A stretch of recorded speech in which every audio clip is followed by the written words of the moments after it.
الصلاة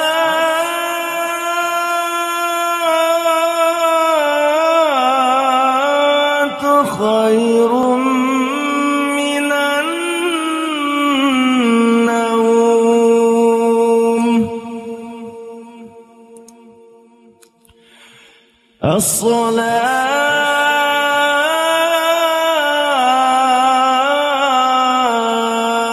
خير من النوم.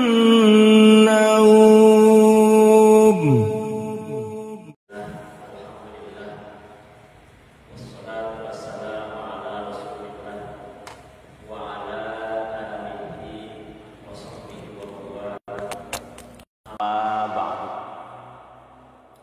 Bismillahirrahmanirrahim. As-salatu fil Quran. Kita akan membahas di pagi hari ini salat yang ada di dalam Al-Quran.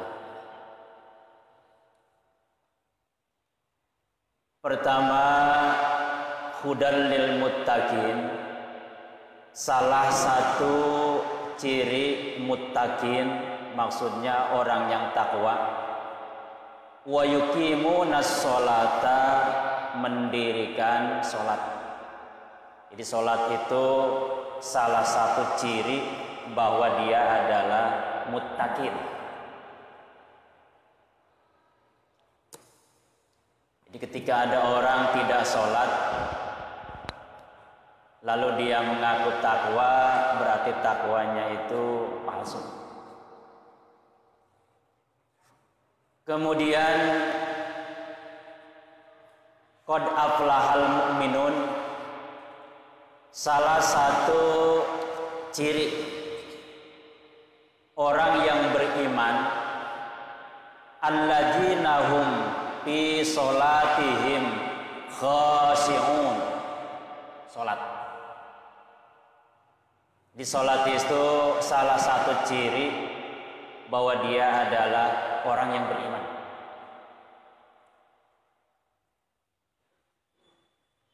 Kemudian ciri orang munafik salah satunya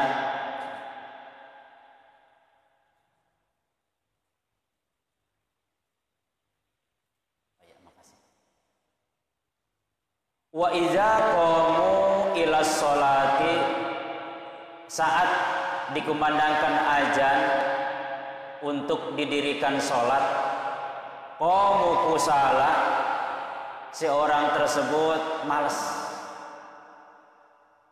Bahasa Bekasinya itu maaf ya, kelayat-kelayat, mau enggak, artinya tidak ada semangat. Makanya ketika kita sholat lalu kita berangkat ke masjid, bak seorang tentara berangkat ke medan perang harus gagah.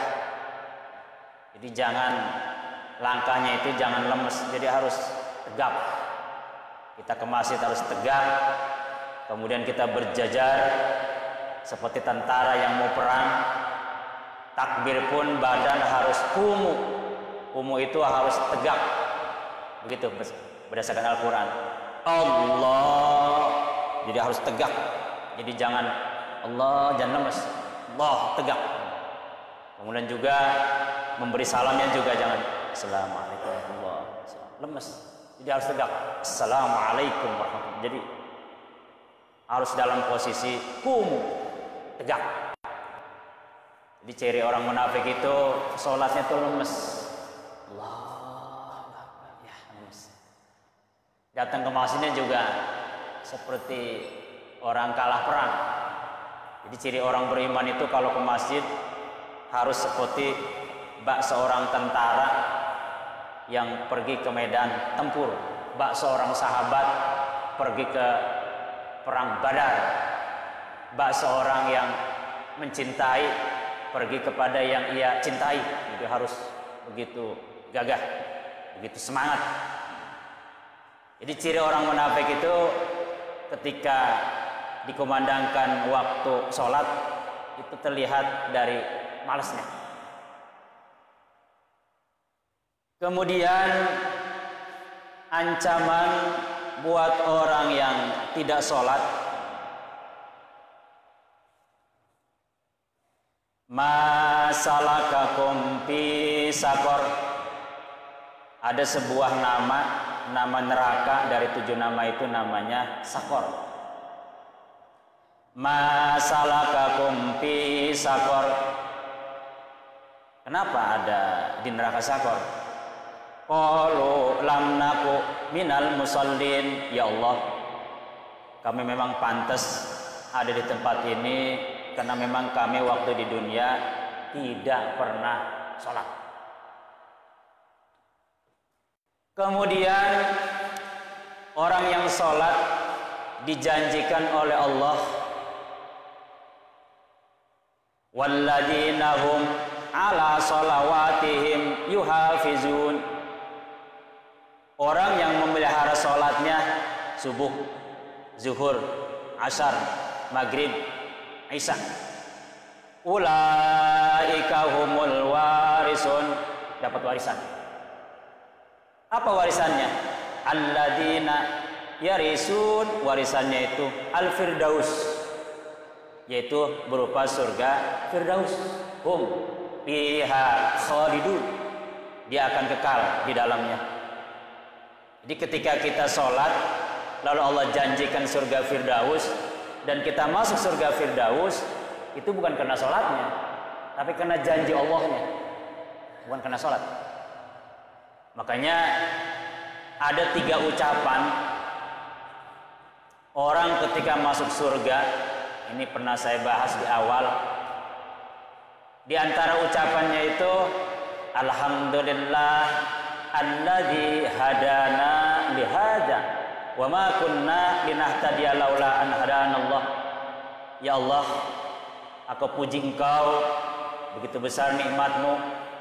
Engkau memberikan hidayah kepada aku berupa surga. Kalau bukan karena hidayah-Mu ya Allah, kalau bukan karena kasih sayang-Mu ya Allah, kalau bukan karena rahmat-Mu ya Allah, kalau bukan karena maghfirah-Mu ya Allah, kalau bukan karena janji-Mu ya Allah, aku tidak akan pernah masuk surga ini. Itu ya. Jadi masuk surga itu bukan karena sholatnya, tapi memang karena janji Allah. Kita tahu wa aufu bi ahdi. Ketika kamu melaksanakan janjiku, misalnya tadi masalah sholat dipelihara, ufi bi ahdikum, maka aku pun akan memenuhi janjiku kepadamu. Wa aufu bi ahdi, ufi bi ahdikum. Kalau kau memelihara, mau melaksanakan janjiku, aku pun kata Allah pasti akan memenuhi janjiku terhadapmu. Itu masalah sholat. Nah, kemudian ada satu doa supaya kita selalu melaksanakan sholat. Jadi walaupun kita rajin sholat, alangkah indahnya terus berdoa, mohon kepada Allah, Rabbi ja'alni muqimas sholati. Ya Allah, ya Tuhanku yang membimbingku, jadikan aku hamba-Mu yang terus melaksanakan sholat. Wa min dzurriyyati, bukan hanya aku ya Allah, aku mempunyai anak, mempunyai cucu dan turunan, semoga mereka juga sama denganku melaksanakan sholat. Dan aku yakin Rabbana wa taqabbal du'ai, apa yang aku pinta pasti Engkau akan menerima doaku ya Allah. Jadi berdasarkan ini doa, di masyarakat itu ada 4 kaitan anak dengan orang tua masalah sholat. Pertama, ayahnya rajin sholat, anaknya alhamdulillah rajin sholat. Pertama. Yang kedua, ayahnya rajin sholat, maaf, anaknya itu nggak pernah sholat. Ya mungkin di masyarakat adalah seperti itu. Nah yang ketiga, ayahnya nggak pernah sholat, tapi anaknya rajin sholat. Nah yang keempat, kelompok yang keempat, maaf, ayahnya nggak pernah sholat, anaknya juga sama nggak pernah sholat. Jadi kalau yang pertama itu nggak usah dibahas, ini ideal. Ayahnya rajin berjamaah, anaknya juga berjamaah. Nah yang kedua, ayahnya sering sholat, anaknya enggak. Nah ini ada harapan. Mungkin orang tuanya sering berdoa ini ayat, ya Allah, Rabbij'alni muqimas sholat wa min dzurriyyati Rabbana wa taqabbal du'a. Terus dia berdoa khusus buat anaknya supaya rajin sholat. Insya Allah dengan izin Allah anaknya akan mendapatkan hidayah dari berkat doa ayahnya. Nah yang ketiga, ayahnya nggak pernah sholat tapi anaknya rajin sholat pun masih ada harapan. Anaknya terus ngajak ayahnya dengan doa, dengan berbagai macam cara. Kesimpulannya insya Allah satu saat ayahnya pun akan sama dengan anaknya melaksanakan sholat. Nah sedangkan yang keempat, ayahnya nggak pernah sholat, anaknya pun nggak pernah sholat, itu nggak ada yang berdoa. Nah ini tugas kita. Kita di luar rumah tangga dia sering berdoa supaya si orang tersebut dikasih hidayah, ayah dan anaknya itu rajin sholat. Rabbana gfirli wali walidayya walil mu'minina yauma yakumul hisab. Walil mu'minin. Jadi kita mendoakan supaya mereka berdua, ayah dan anaknya rajin sholat. Ya. Nah kemudian di dalam Al-Quran pertama sholat itu dikatakan syariat.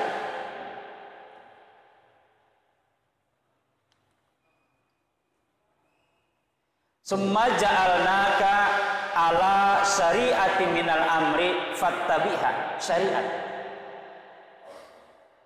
Jadi orang kalau tidak melaksanakan sholat itu berarti dia bertentangan dengan syariat.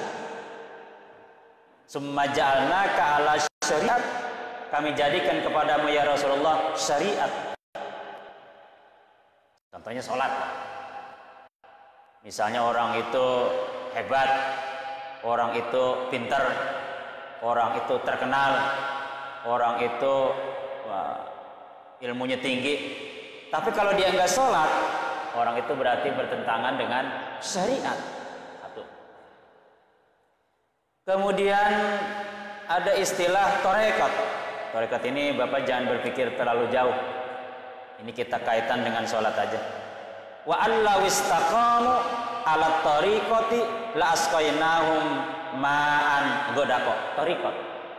Tariqat di sini artinya apa namanya? Orang yang menuntut ilmu. Jadi sholat pun harus berdasarkan ilmu. Nanti Bapak pelajari. Insya Allah nanti guru-guru kita akan membahas ilmu-ilmu masalah sholat. Bagaimana cara ruku, bagaimana cara sujud, bagaimana cara duduk. Ada duduk iftiros, ada duduk tawarruk, ada duduk istirahat. Mana yang sunat hayat, mana yang sunat abad, mana yang membatalkan, mana rukun kolbinya, rukun kauli, rukun fi'li dan sebagainya. Semua dipelajari di situ. Itu bagian daripada ilmu. Misalnya kita tahu dalam bahasa fikih, ini garis besarnya aja. Sholat itu terbagi dua. Ada yang wajib, ada yang sunnah. Nah yang wajib 5 udah tahu semua dah. Subuh, zuhur, asar, maghrib, isya. Yang sunnah terbagi dua. Ada yang mutlak, ada yang muqayyad. Yang mutlak itu sholat sunat yang dilakukan kapanpun, mau pagi, mau siang, mau sore, mau malam, boleh. Rakaatnya juga boleh 1, boleh 2, bebas. Itu namanya sholat sunat mutlak. Kemudian yang kedua ada sholat sunat muqayyad. Muqayyad itu ada aturannya, ada waktunya. Pun terbagi dua, ada rawatib, ada goer rawatib. Nah rawatib itu sholat sunat yang mendampingi sholat wajib. Jadi sholat sunat yang mendampingi sholat wajib namanya rawatib. Ada qobliyah, ada ba'diyah. Qobliyah itu sebelum melaksanakan sholat wajib. Ada yang mu'akkad, ada yang goer mu'akkad. Yang muakkad itu yang ditekankan. Yang ghair muakkad itu tidak begitu ditekankan. Apa yang muakkad? Sebelum zuhur. Dalam hadis boleh 2, boleh 4 sebelum zuhur. Yang kedua tadi tuh sebelum subuh, namanya sholat sunat fajar atau qobliyah subuh. Jadi qobliyah zuhur 2 atau 4, qobliyah subuh 2, itu namanya qobliyahnya muakkad yang ditekankan. Hadisnya lengkap. Nanti dikajilah dalam bidang fikih. Kemudian yang kedua, qobliyahnya ghair muakkad, tidak terlalu dipentingkan, yaitu qobla asar, sebelum asar. Boleh 2, boleh 4. Sebelum maghrib 2. Sebelum isya 2. Nah, udah. Jadi sebelum asar 2 atau 4, sebelum maghrib 2, sebelum isya 2. Itu namanya qobliyah, ghairnya ghair muakkad. Nah, kemudian yang kedua, ba'diyah. Ba'diyah itu setelah zuhur boleh 2, boleh 4. Setelah asar tidak ada. Setelah maghrib 2. Setelah isya 2. Setelah subuh, maaf bercanda, setelah subuh mah ngopi aja. Enggak ada lagi. Jadi setelah subuh tidak ada ba'da subuh. Mohon maaf Pak, tadi mau bercanda ya. Setelah subuh mah jangan sholat lagi, udah olahraga kan ngopi. Nah, kemudian ada ghair rawatib. Ghair rawatib itu sholat sunat di luar sholat wajib. Itu pun waktan, ada yang menggunakan waktu. Waktu itu ada yang yauman, ada yang harian. Sholat isyraq nanti ya. Kemudian juga ada sholat duha. Kemudian ada sholat witir, ada sholat tahajud. Itu harian tuh, tiap hari terus rutin. Kemudian ada yang aman, tahunan. Ini sifatnya tahunan. Momen-momen tertentu, misalnya datangnya Ramadan, taraweh, 1 Syawal, Idul Fitri, sholat sunat Idul Fitri, 10 Zulhijjah, sholat sunat Idul Adha. Ada juga yang pakai setiap 15 Sya'ban, nisfu Sya'ban, ada yang pakai, ada juga yang enggak gitu. Bagi yang pakai ada sholat sunat nisfu Sya'ban dan sebagainya lah. Itu tahunan. Ada juga sholat sababan, ghair rawatib berdasarkan ada sebab.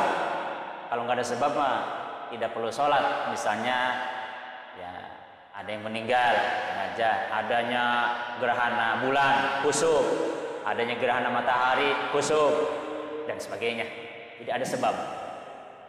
Itu globalnya. Adapun rinciannya di fikih itu lengkap. Itu tarekat, artinya ada ilmu-ilmunya. Bahkan Al-Quran pun memerintahkan kita wasta'inu bis sabri. Ketika kita punya masalah, saya yakin tidak ada orang yang tidak punya masalah. Ya, masalah rumah tangga, masalah ekonomi, masalah hutang, masalah macam-macam ya. Pertama, kuncinya adalah kesabaran. Nah, yang kedua, wassolati, ya sholat. Wa innaha lakabiratun illa 'alal khashin. Memang itu berat, tapi insya Allah bagi orang-orang yang khusyuk ringan. Jadi apapun yang kita hadapi, cara solusinya itu ya dengan sholat itu. Misalnya di zaman Rasul ada satu kisah ketika seseorang matanya tidak melihat sejak masih lahir. Dia mengeluh, nangis kepada Rasul, ingin melihat pemandangan yang indah, ingin melihat matahari terbit di timur dan sebagainya. Beliau hanya menganjurkan, ya sudah, kamu wudhu, setelah wudhu kamu sholat 2 rakaat, namanya sholat hajat. Setelah itu berdoa, selesai. Dengan izin Allah matanya ngelihat. Itu ya. Jadi misalkan Bapak punya keperluan, punya tujuan, punya cita-cita, punya maksud supaya Allah kabulkan, gimana? Ya sholat hajat. Udah, tata caranya ya seperti itu. Nanti untuk rinciannya lah dikaji dalam ilmu fikih. Nah, kemudian yang ketiga ada namanya hakikat. Ini pun sederhana. Hakikat itu nilai-nilai sholat yang kita aktualisasikan kita aplikasikan, kita terapkan setelah sholat, pasca sholat. Jadi bagi orang selesai sholat, dia mau pejabat, aplikasikan di jabatannya. Kalau dia pedagang, praktekkan ketika dia dagang. Kalau dia status apapun, praktekkan di situ. Insya Allah, kalau nilai-nilai sholat itu dipraktekkan, maka Allah jamin inna sholata tanha anil fahsai wal munkar. Nah, kalau hakikat ini, nilai-nilai sholat ini tidak dia terapkan, jadi selesai dia sholat kembali lagi, maka dia tidak akan pernah bisa menikmati tanha anil fahsai wal munkar. Makanya ada empat tipe orang. Ada orang rajin sholat, akhlaknya baik, ini yang kita inginkan, mudah-mudahan. Yang kedua, ada orang rajin sholat, maaf, akhlaknya kurang baik. Yang ketiga, ada orang nggak pernah sholat tapi akhlaknya baik banget, cuman nggak pernah sholat. Nah, yang keempat, maaf, orang yang nggak pernah sholat akhlaknya juga jelek. Nah, kalau yang pertama ini idealnya, karena dia menerapkan nilai-nilai sholat. Jadi ya value itu, nilai-nilai sholat itu dipraktekkan sama dia. Nah, yang kedua, mudah-mudahan dengan dia rajin sholat berjamaah, awalnya mungkin akhlaknya kurang bagus, dia sering berjamaah, Allah bimbing, ihdinas siratal mustaqim, ihdinas siratal mustaqim, ihdinas siratal mustaqim, sehari semalam 17 kali, besok lagi ihdinas siratal mustaqim, siratal ladzina an'amta 'alaihim, ihdinas siratal, terus 17 kali. Allah akan kasih hidayah, dia menjadi orang yang baik karena rajinnya sholat. Nah, yang ketiga, dia nggak sholat tapi akhlaknya baik, sering bantu ini segala macam. Mudah-mudahan dengan dia sering membantu, banyak orang yang mendoakan dia, lama-lama Allah kasih hidayah, dia menjadi orang yang ahli sholat. Nah, yang keempat, dia nggak pernah sholat, akhlaknya jelek, yaitu kita mendoakan, mudah-mudahan juga dia menjadi ahli sholat. Nah, kemudian yang keempat, kaitan sholat dengan ma'rifat. Di sini bahasannya nggak terlalu tinggi, di bapak-bapak jangan terlalu jauh. Ma'rifat di sini menurut Al-Quran, ketika kita sholat, alladzi yaraka hina taqum, Allah zat yaraka, yang melihatmu hina taqum, ketika kau sedang sholat. Jadi rupanya saat kita sholat itu ada yang melihat, ada yang menilai, ada yang memperhatikan. Sesuatu yang kita tidak lihat, ada yang melihat kita, sedang memperhatikan kita. Ibaratnya Pak, kalau kita jadi peserta katakanlah MTQ lah, misalnya nih saya peserta MTQ, peserta yang ke-10 pada saudara Abdul Basit untuk naik ke pentas atau ke podium. Saya ini pesertanya. Nah, yang pertama yang saya lakukan pakaian dulu. Saya nggak berani pakaian saya kurang bagus kalau naik podium. Kenapa? Ada yang menilai, khusus menilai adab. Wah, saya pakaiannya dulu, rapihin dulu. Wah, udah. Setelah itu baru saya naik ke atas, bawa Quran. Bawa Qurannya pun saya dengan sopannya. Tuh, jalan dengan sopan, duduk dengan sopan. Kemudian Al-Quran sesuai dengan arahan juri, ayat berapa, surah berapa, saya kebet dengan sopan. Wah, semuanya sopan. Setelah itu saya lantunkan suara Al-Quran dari mulai a'udzu sampai shadaqallah itu ya dengan hati-hati, mahrajnya, tajwid segala macam, karena ada yang menilai, nilai mahraj dan segala macam. Ya seperti itulah.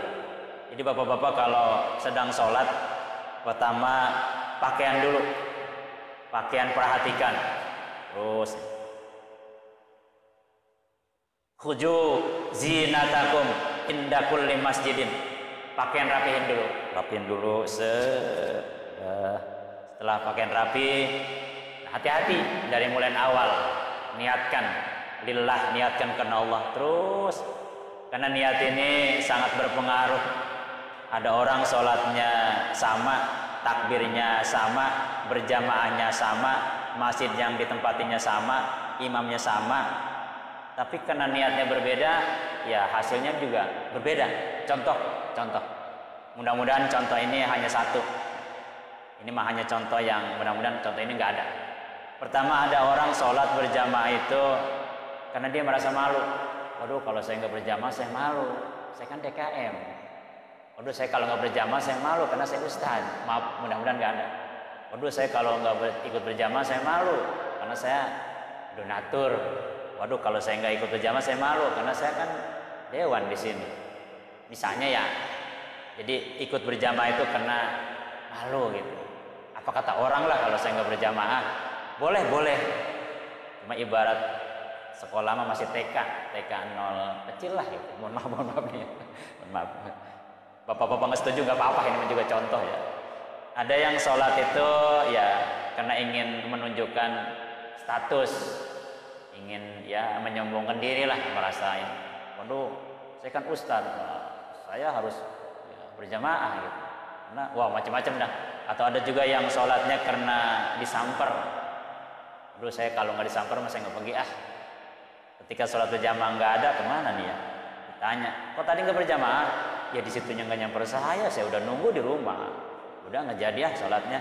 Maaf, mudah-mudahan nggak ada. Boleh begitu. Cuma ibaratnya seperti anak TK 0 besar lah ya. Kemudian ada juga sholat yang terlalu mengejar pahala. Waduh, saya kalau berjamaah ini rugi saya. Saya baca dalam kitab Fadilatul Amal begini-begini, kajiannya begini-begini. Wah, apalagi sholat qobliyah subuh. Waduh, kalau enggak ini rugi banget saya. Kita udah tahu semua lah khairum minad dunya, sebelum subuh 2 rakaat atau misalnya sunat fajar itu lebih baik daripada dunia wa ma fiha beserta isinya. Cuma tas 3,5 miliar mah kecil. Cuma misalkan topinya 80 juta mah kecil. Atau misalnya sepatunya 600 juta. Ah, Crazy Rice mah kecil itu mah. Gitu ya.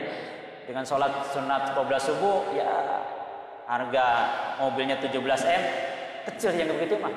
Misalnya maaf. Jadi mengejar dia. Boleh nggak apa-apa. Nggak jadi masalah. Cuma memang dia masih terikat oleh keinginan pahala. Jadi dalam bayangan itu selalu pahala. Dia kejar siang dan malam, nggak apa-apa, bagus.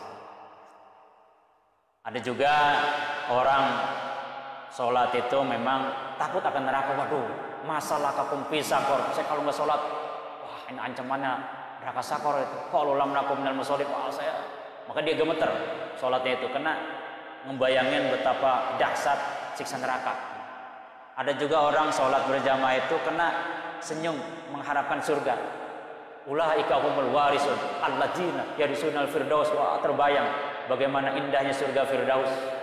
Wah, ini sayang ini kalau enggak saya sholat. Jadi terbayang surga. Boleh nggak apa-apa, nggak jadi masalah. Itu bagian dari khusyuk juga sama. Kemudian yang terakhir, dia sholat ya bukan karena itu, karena memang dia cintanya kepada Allah. Jadi dasarnya cinta. Nah kalau cinta itu dia nggak lelah, nggak capek.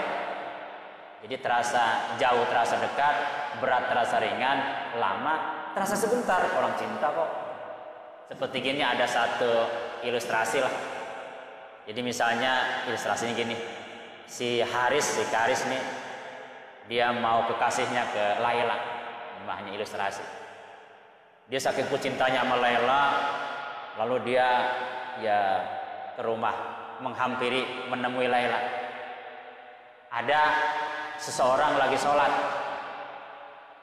lalu si Haris ini lewat di depan orang yang sholat itu untuk menemui Laila.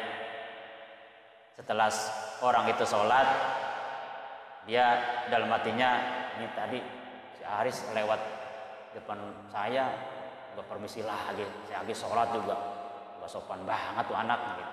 Kata si yang sholat. Ditungguin tuh, pas si Haris muncul lagi. Nah si Haris, ini Haris, ada apa ya? Tahu nggak? Saya tadi lagi sholat.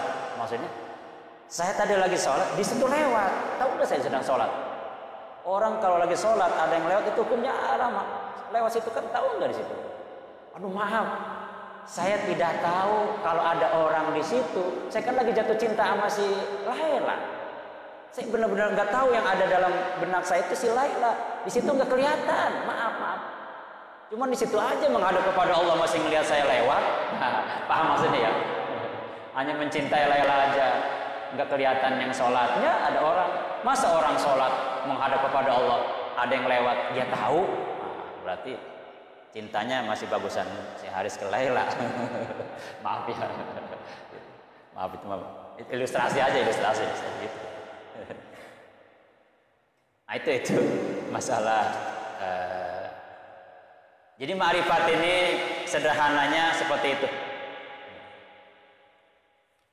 Kemudian ayat selanjutnya, jadi ketika kita sholat, pertama pakaian dulu, kemudian kita dengan hati-hati rukunya, sujudnya, duduknya, harus hati banget, bacaannya, karena kita akan dipantau, dilihat terus. Jadi jangan sampai, maaf ini mah bahasa bercandanya lah, mudah-mudahan nggak ada. Misalnya nih saya sebagai imam, ditetapkan imam misalnya sholat Jumat, hari ini imamnya Ustadz Abdul Basit, misalnya di Masjid Istiqlal lah, masjid besar, atau Masjid Al-Azhar, masjid-masjid yang jumlah jemaahnya ribuan, apalagi di situ banyak pejabat, ada Pak Gubernur segala macam. Kebetulan jadwalnya waktu itu saya jadi imam misalnya, maka saya di rumah udah mempersiapkan surah yang akan saya baca. Ini saya akan membaca surah-surah tertentu, udah saya hafalin karena saya hafiz misalnya, suara saya bagus, saya hafiz, luar biasa. Dibaca Bismillahirrahmanirrahim, Qasin tilka ayatul Qur'ani wa kitabim mubin. Terus dalam hati saya itu yang membacanya, pasti yang di belakang itu akan kagum, ini bacaan ini kayak di Masjidil Haram, kayak Syekh Sudais begitu, karena saya jadi imam.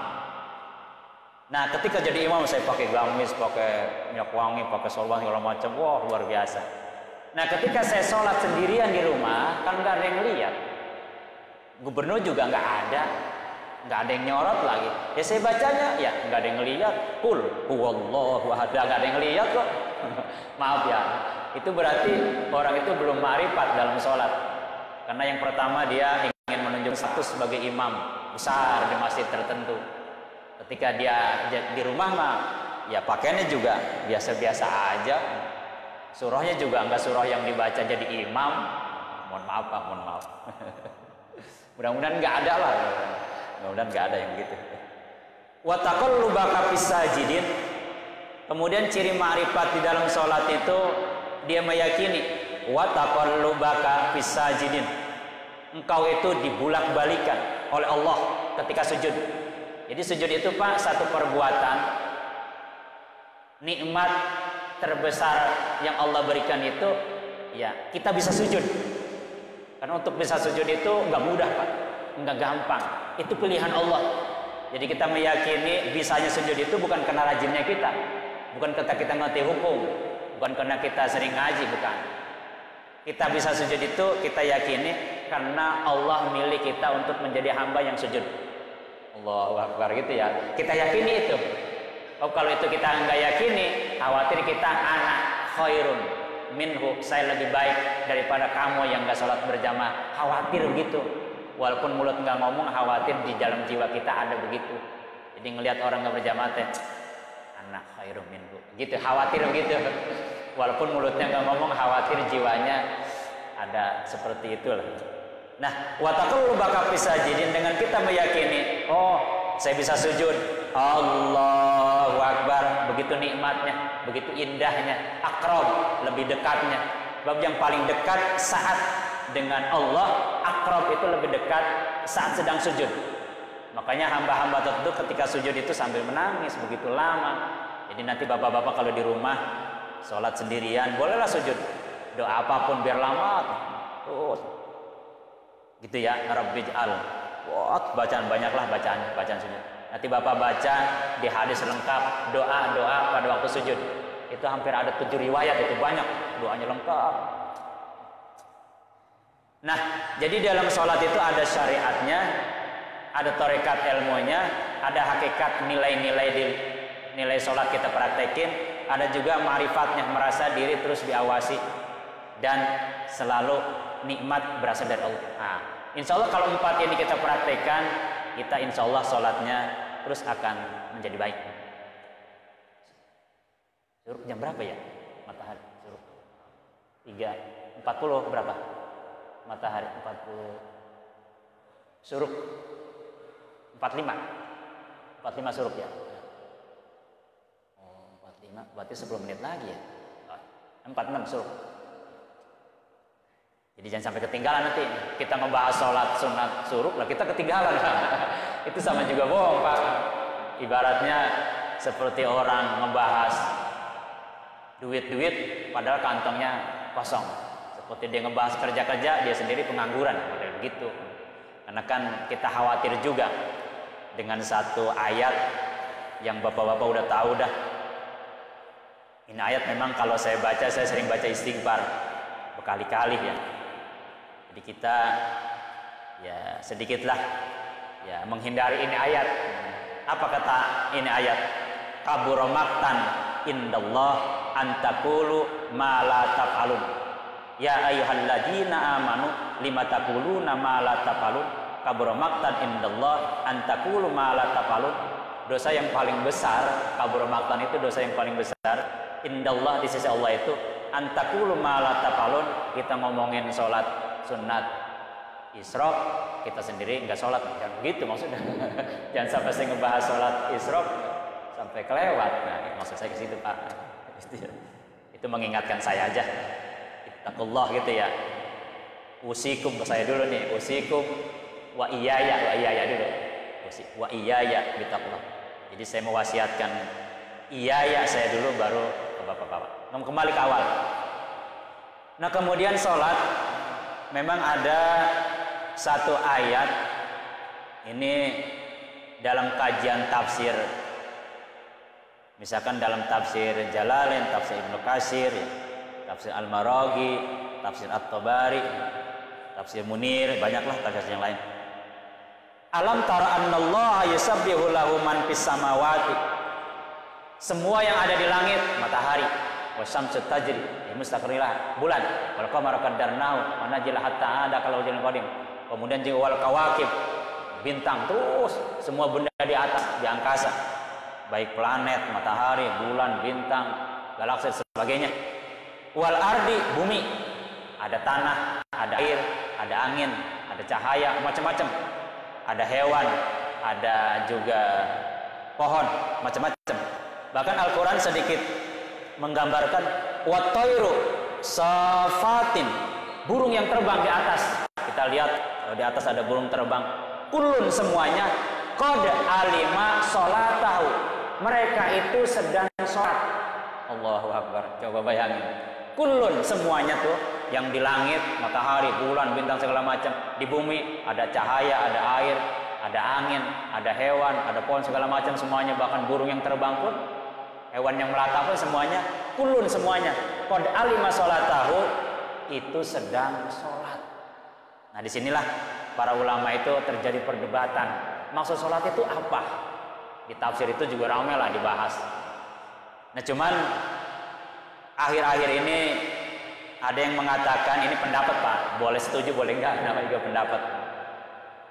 Ada yang mengatakan, oh sholat di sini maksudnya kayak matahari, wasyamsu tajri limustaqarrillaha, matahari berputar di orbitnya, wal qamara qaddarnahu manazila hatta ada kalul junil qadim, bulan berputar di orbitnya, bumi berputar, semua yang berputar. Bahkan benda-benda pun kan kalau kita rinci, mungkin waktu kita sekolah dulu ada protonnya, ada elektronnya, ada ion, macam-macam dah ya.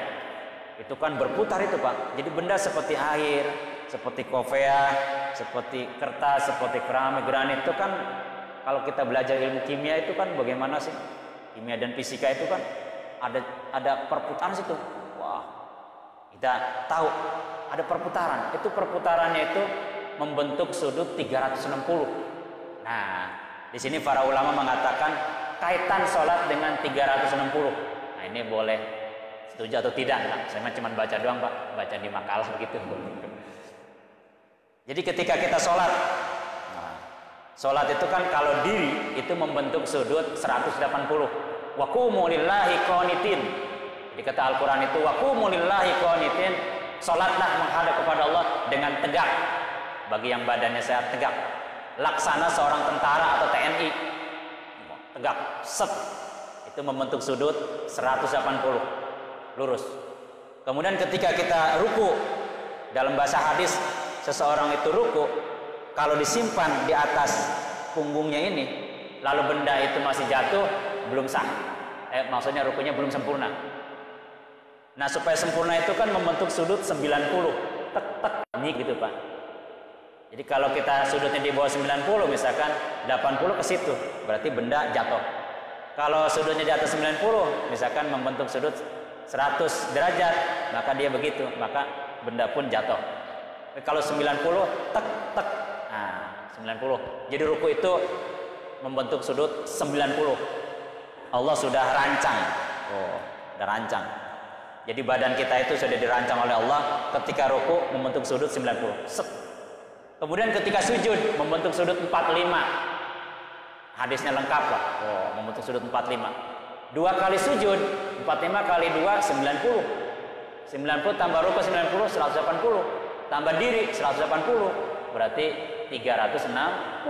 Nah, berarti sholat itu kaitan dengan 360 derajat. Jadi matahari 360, wa kullun fi falaki yasbah membentuk sudut 360. Bulan juga sama. Kemudian benda-benda di dalamnya itu ada ion segala macam membentuk sudut. Nah, demikian. Itu hanya pendapat, Pak. Ya. Makanya kenapa sholat sunat, gerhana, kusuf dan kusuf itu kok rukunya 2 kali? Beda dengan sholat yang lain. Kata para ahli.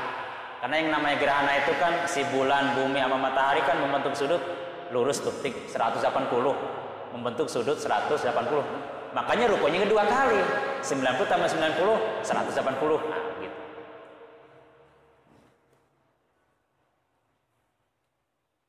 Nah, kemudian 5 menit lagi.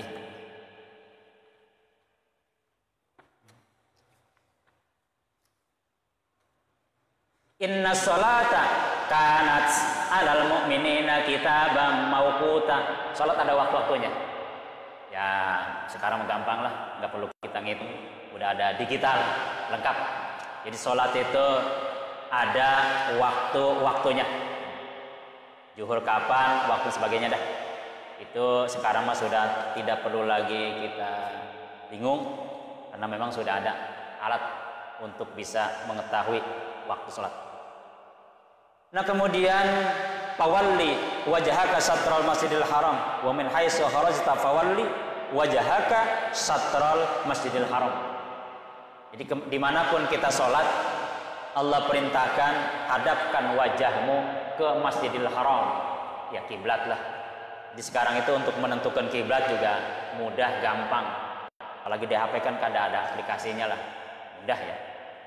Jadi kiblat dengan Ka'bah itu memang berbeda. Mungkin di sekolah kita belajar bagaimana bumi itu kan bundar, kata yang setuju. Kata yang setuju bumi bundar gitu ya. Jadi apabila kita sholat, misalkan kita sholat sini, menghadap ke sana, nggak mungkin menghadap Ka'bah, wong Ka'bahnya di situ. Saat ini kita di BCL masjidnya kan ke situ. Kemungkinan Ka'bah kan ada di sini.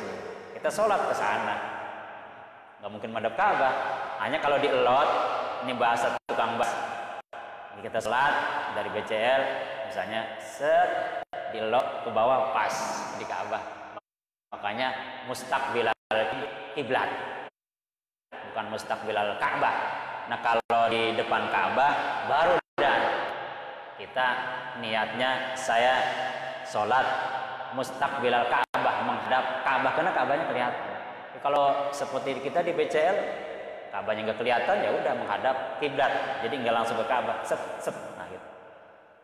Dan Al-Quran pun ya menyindir seseorang ketika sholat di depan Ka'bah.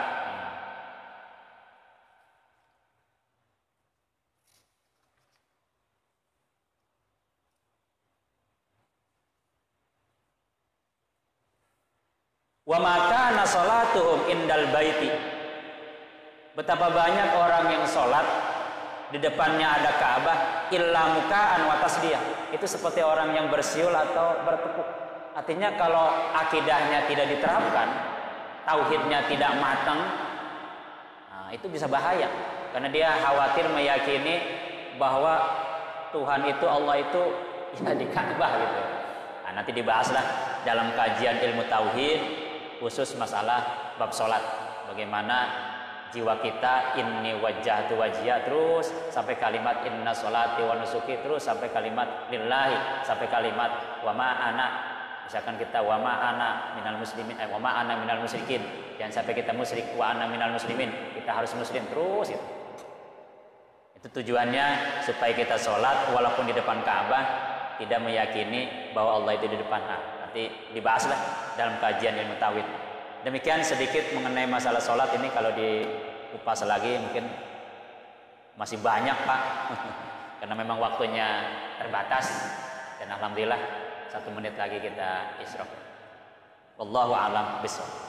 Sebelumnya saya mohon maaf, jadi tadi selesai subuh di masjid saya ingat Allahu Akbar hari ini maka saya meluncur Allahu Akbar sampai kaget saya Pak. Jadi kebiasaan memang sholat di sana, jadi nggak membaca WA lagi gitu. Wah, dibaca ini. Ya cukup 15 menit memang sini Pak. Alhamdulillah. Duh ya Allah saya apa? Mohon maaf Pak ya, mohon maaf ini. Mungkin bapak-bapak nunggu agak lama lah. Mari kita tutup dengan doa.